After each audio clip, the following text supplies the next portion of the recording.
Mesdames et messieurs, bonsoir et merci d'avoir choisi Canal 3 Bénin pour vous informer. Voici les titres du journal. La cherté des produits de grande consommation au cœur d'une causerie débat. C'est une initiative des femmes militantes du PRD dans le 5e arrondissement de Porto Novo. Il s'agit pour ces femmes de décortiquer la problématique pour mieux appréhender la situation et, dans la mesure du possible, les approches de solutions pour réduire les effets pervers de cette crise. Les détails dans un instant. Et pendant ce temps, les artistes du Bénin et d'Afrique se donnent un défi, celui de peindre les murs du port de Cotonou. C'est dans le cadre du 8e EFEGRAF, un festival international d'art urbain organisé par Arsar en partenariat avec la Galerie nationale et le ministère des Arts avec le soutien de la Fondation Claudine Talon. L'événement va se dérouler du 11 avril au 12 mai 2022. L'annonce a été faite ce lundi à Cotonou au cours d'une conférence de presse. Nous avons également souhaité un happy birthday dans ce journal au Rotary Club à Abomey-Calavi qui souffle sa 20e bougie. Les membres de cette association, créée en avril 2022, ont célébré les 2 décennies d'existence à travers un dîner de gala à Cotonou ce samedi. Les amis du club et d'autres sympathisants se sont joints à eux pour vivre ces moments de joie et de partage. Voilà pour les titres, mesdames et messieurs. À nouveau, bonsoir. La cherté des produits de grande consommation continue de susciter des débats au sein de la communauté béninoise. La préoccupation est relayée par les femmes militantes du PRD dans le 5e arrondissement de Porto Novo. Elles ont organisé une causerie débat sur le sujet afin d'appréhender tous les aspects de la situation. Les détails dans ce reportage. Au cœur de cette sortie des femmes PRD du 5e arrondissement de Porto Novo, le sujet d'actualité lié à la cherté de la vie et les mesures gouvernementales pour juguler la crise. Imprégnées des causes de cette cherté et des efforts du gouvernement pour soulager les populations, les responsables du PRD ont voulu partager ces informations avec ces militantes à la base. Mesdames et messieurs, nous traversons tous des moments difficiles et sommes tous concernés par cette situation liée à la cherté de la vie. Les jours de marché témoignent des prix qui grimpent et nous, les femmes, sommes confrontées à cela. C'est vrai et ce n'est pas facile. Cependant, au Bénin, le gouvernement ne nous a pas oubliés.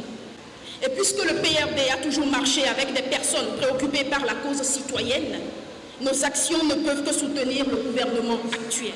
Qu'il me soit ici d'ailleurs donné l'occasion de remercier le président de la République, M. Patrice Athanas Guillaume Talon. Mes remerciements vont aussi à l'endroit du président Adrien Moubeti, cet homme de vision et de paix, dont le vœu a toujours été de parvenir à un Bénin nouveau. En langue nationale comme en français, plusieurs responsables du PRD se sont succédés au pupitre pour rappeler et expliquer chaque mesure prise par le gouvernement pour limiter les contre-coups de la crise.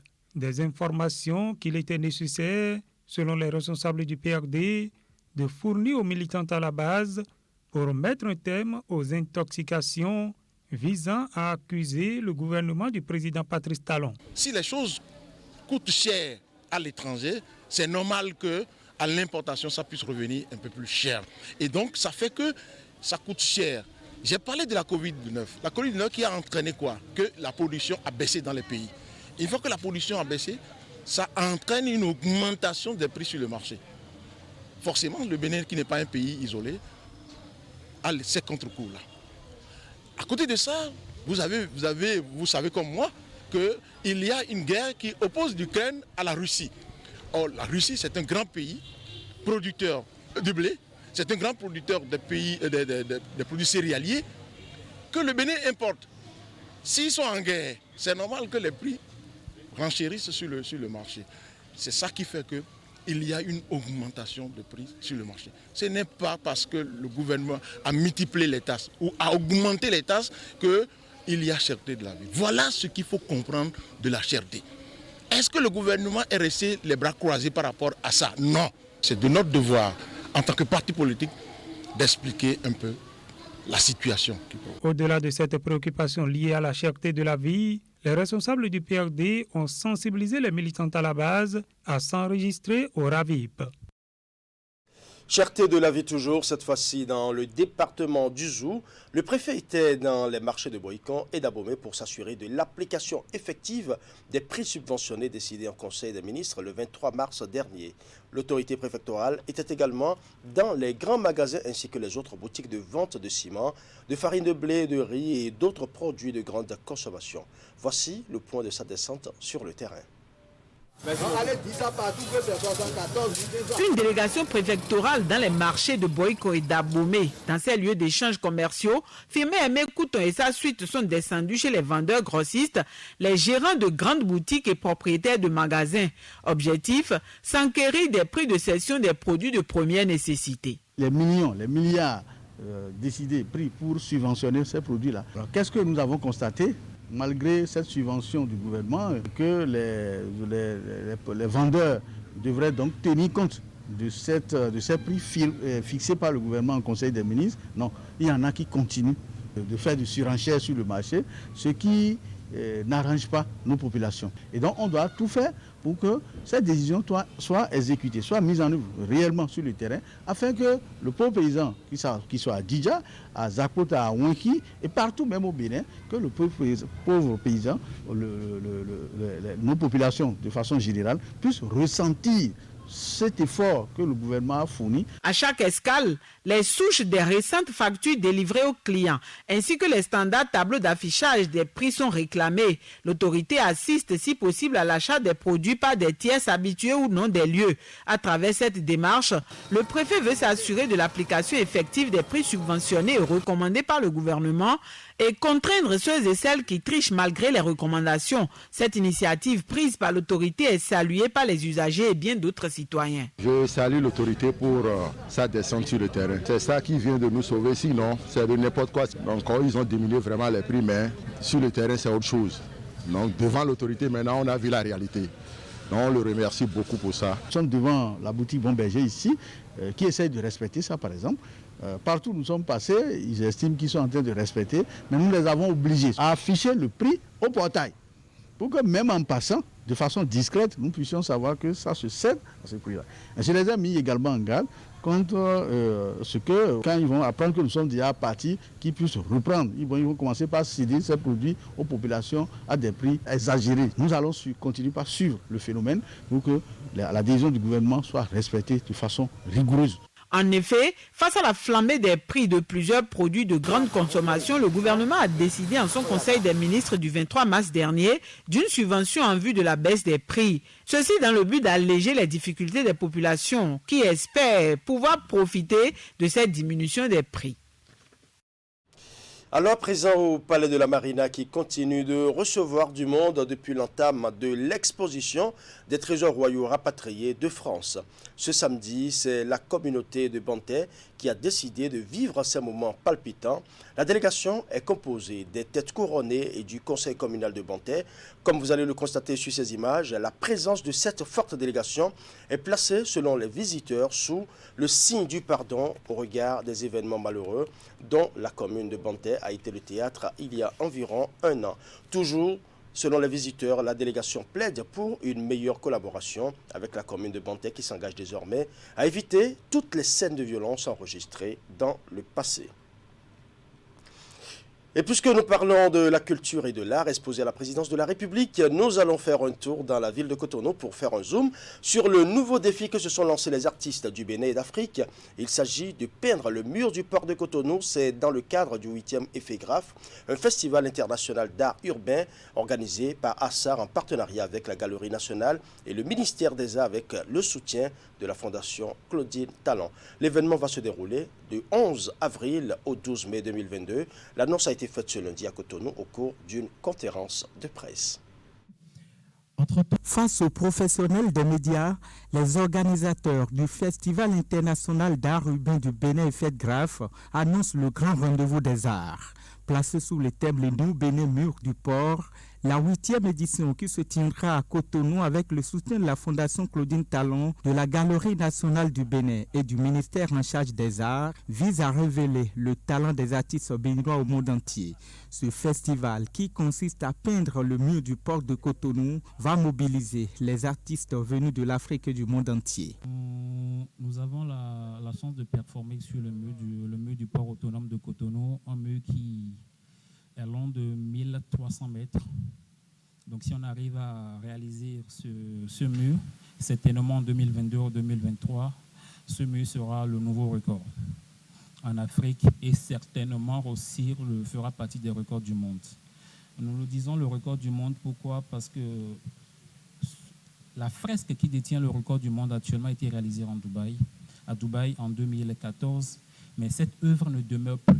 Des rêves, nous en avons plein, des défis, nous en avons plein, et nous sommes rassurés qu'avec le soutien de la Fondation, avec l'appui de la Galerie nationale, avec l'appui du ministère du Tourisme, de la Culture et des Arts, avec les médias, les différentes autorités, avec l'ANEXMO, avec toutes les entités, toutes les structures qui nous accompagnent, qui soutiennent l'art, pourront faire beaucoup de choses. Cette action qui se veut inclusive aujourd'hui auprès de tous ces artistes, de tous ces acteurs, nous permet de nous, Galerie nationale, d'opérationnaliser donc ce volet de ce Festival international d'art urbain EFEGRAF 8e édition. À l'occasion de cette rencontre avec les hommes des médias, les principaux acteurs et organisateurs, notamment l'association Assar et la Galerie nationale, sont revenus sur les innovations de l'édition 2022 qui aura lieu du 11 avril au 12 mai prochain. J'espère vous retrouver tous lorsque nous vous aurons mis au pied du mur pour vous prouver que nous avons d'excellents artistes dans notre pays.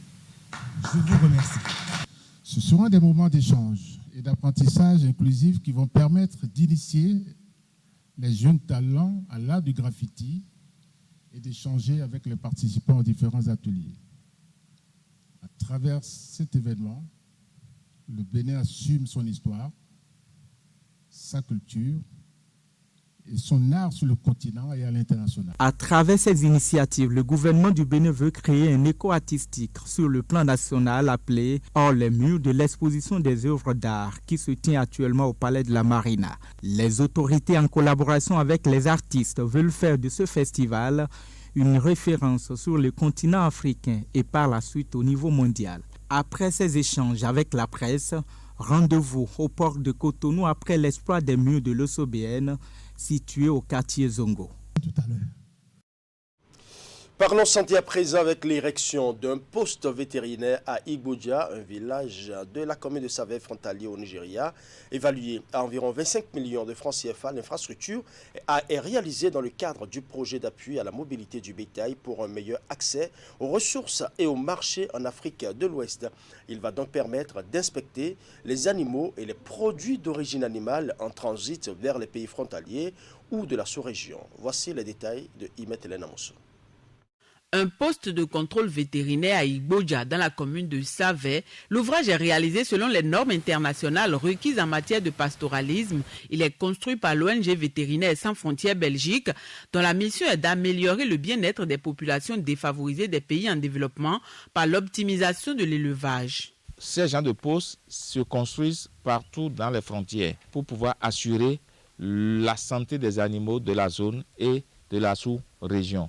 C'est construit aussi dans les autres pays, dans les zones frontalières de proximité avec le Bénin. Vous n'êtes pas sans savoir quand on est à Igbodja, tout ce qu'on a comme soucis liés à la mobilité en termes de conflits, en termes de pathologies et autres. L'idée est de pouvoir contrôler les mouvements et en cas de problème, on est capable de situer des responsabilités, on est capable de vite agir. L'infrastructure est réalisée dans le cadre du projet d'appui à la mobilité du bétail pour un meilleur accès aux ressources et aux marchés en Afrique de l'Ouest par Mobarma, qui est la composante 3 du PREDIP, projet régional de développement et d'investissement dans le pastoralisme. Les travaux sont financés par l'Union européenne avec un cofinancement de l'Agence française pour le développement. L'ouvrage vient d'être inauguré et mis officiellement en service au grand bonheur des bénéficiaires, des autorités de la localité ainsi que du département.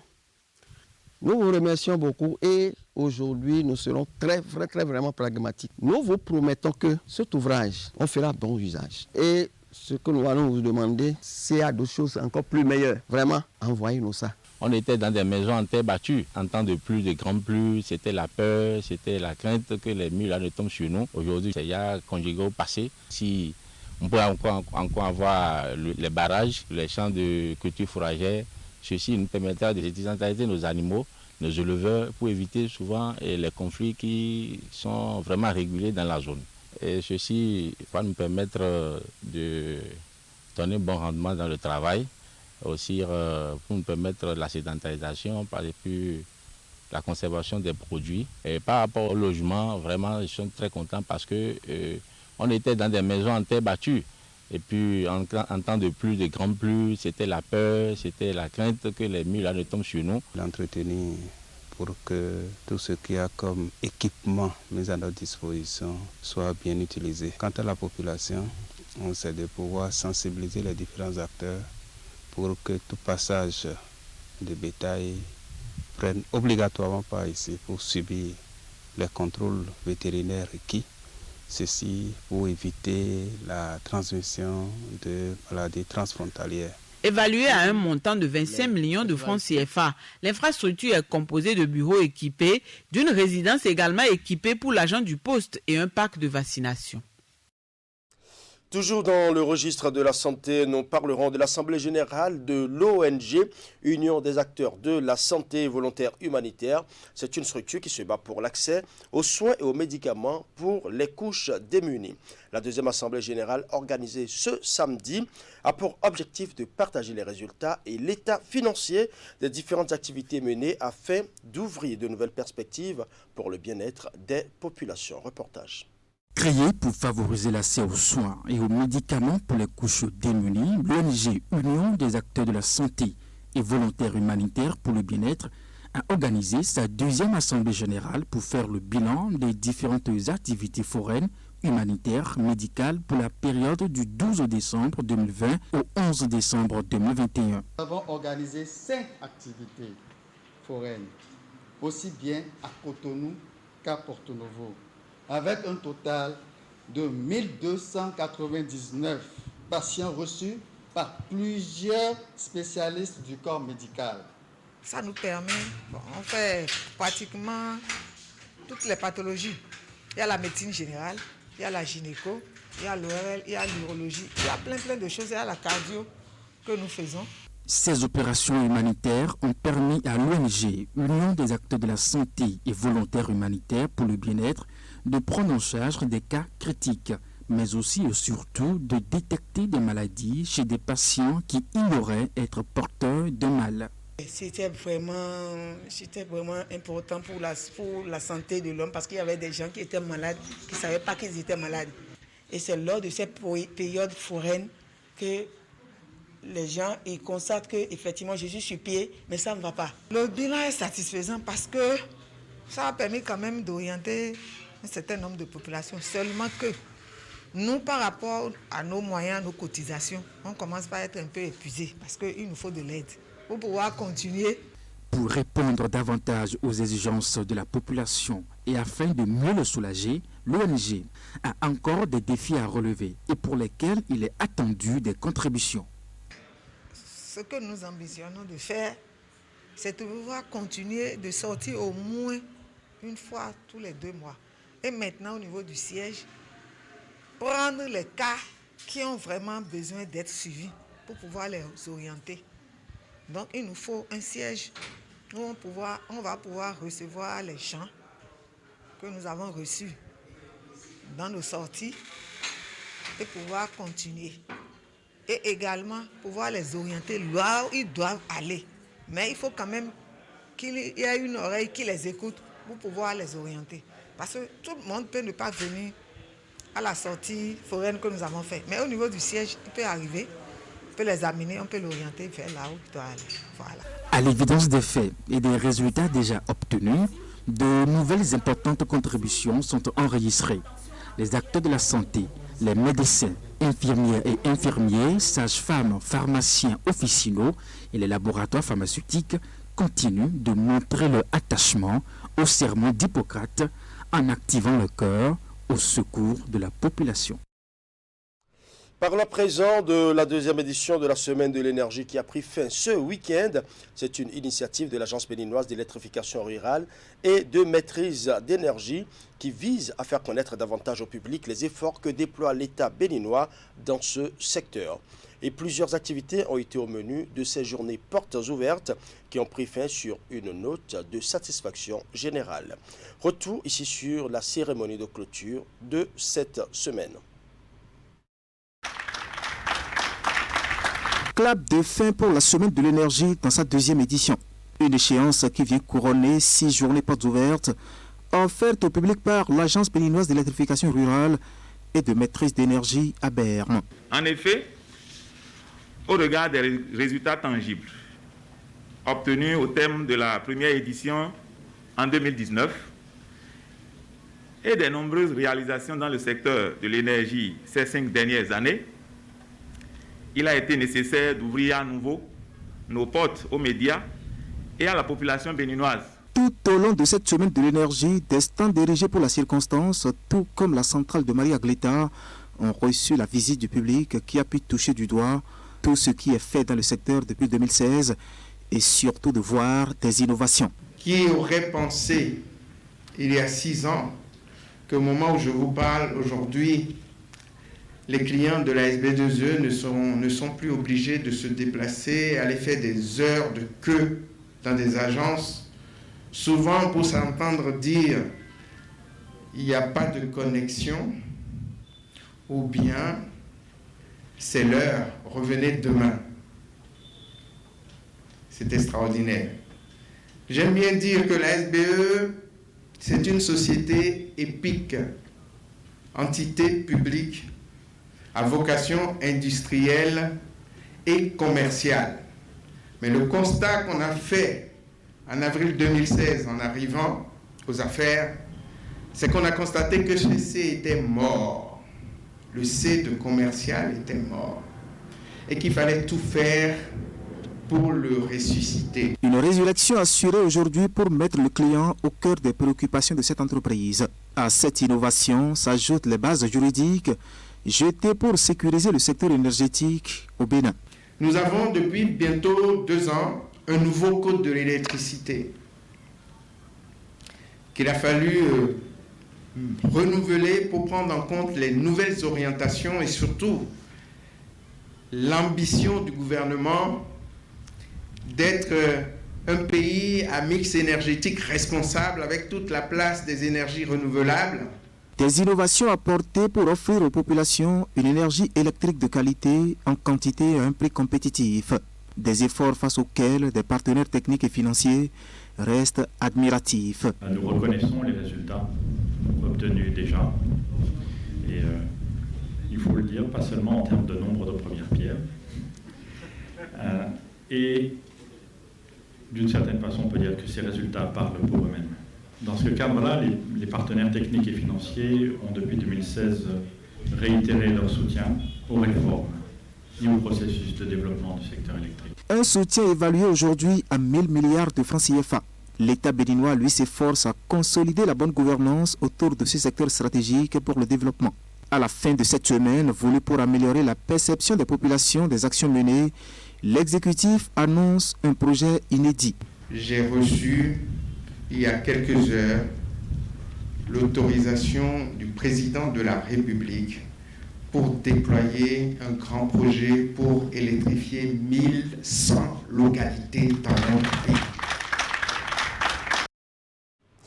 Je l'annonçais en début d'édition, le Rotary Club à Abomey-Calavi souffle sa 20e bougie. Les membres de cette association, qui a vu le jour en avril 2022, ont célébré les 2 décennies d'existence à travers un dîner de gala à Cotonou ce samedi. Les amis du club et d'autres sympathisants se sont joints à eux pour vivre ce moment de joie et de partage que nous compte ici William Cliquant.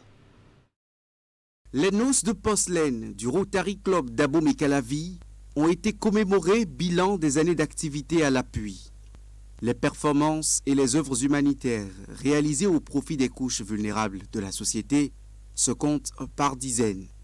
Les membres en sont heureux. Ils se réjouissent d'avoir été les artisans de cet impact dans leur milieu.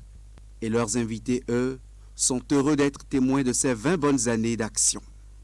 Après une semaine d'intenses activités, la particularité de cette célébration est le gala de bienfaisance auquel le Rotary Club d'Abomey-Calavi nous convie et qui s'inscrit dans le triptyque mobilisation de ressources, réalisation d'actions dans les domaines de l'eau, de l'hygiène et de l'assainissement, et comme vous en doutez, reddition des comptes, parce que nous devons vous rendre compte de ce que nous avons fait de vos ressources. 20 ans d'existence, ce n'est pas peu, c'est un mix d'actions. Ce sont, comme le disait Pépé Vincent Ategui il y a 5 ans, des années d'amitié et de fraternité entre des dizaines d'amis d'origine, de culture, de religion, d'obédience philosophique et de professions très diverses, mais réunis par une extraordinaire passion du service.